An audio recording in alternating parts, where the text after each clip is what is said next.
maikwento ko lang itong simulan ko lang yung istorya tungkol dito. Dumating tayo rito, akala ko yun pa lang yung simula.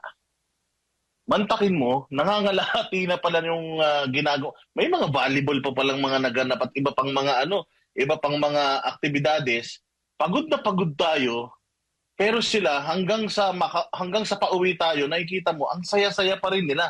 Nakasakay na tayo sa sasakyan kanina, may mga kumakaway pa sa atin. Hindi ko ine-expect na isang buong maghapon na event pala to, ano?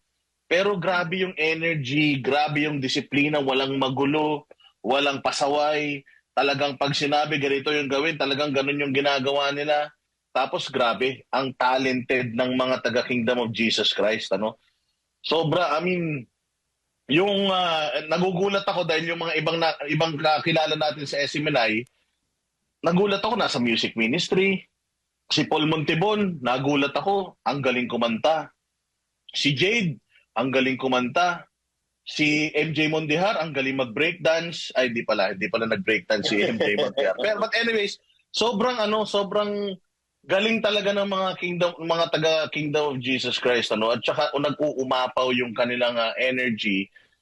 Doon ka talaga mapapatanong no? Kasi ang dami na talaga nilang problema. Saan talaga nila hinuhugot itong saya na ito, energy na ito, itong ganitong klase ng mga celebration. Alam mo, isang malaking palaisipan talaga sa akin. Alam mo, kaya iniisip talaga ng ibang tao na kulto ito Kasi this is out of the ordinary, no? Extraordinary talaga itong Kingdom of Jesus Christ, ano? Coach Oli and Master Judea. Alam niyo itong itong event na ito, kung para sa akin, naaalala ko yung intramurals, gano'n, intramurals, tapos yung palarong pambansa, yung mga ganyan. Kasi yun naman yung mga PBA, NBA, nagtataka ako, nabibilib ako dito sa KOJC.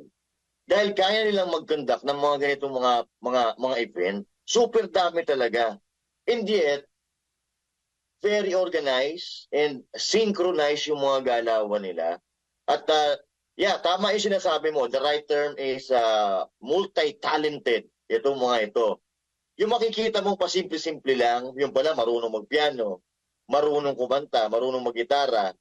So napakagaling ng KOJC at napakagaling talaga nung naisip ni Pastor Apollo Kibuloy. Kasi dito sa kanila, kahit hindi mo talent, kung pwede kang turuan, tinuturuan ka talaga nila. Lalo-lalo na kung may talent ka or may nakikitang talent mo na hinahasa. Pero kahit sila, yung talent, hindi yun ang talent mo, kaya kanilang turuan para gumaling ka doon sa bagay na yun. Kaya sabi ko, napakagaling dito. Believe na believe talaga ako.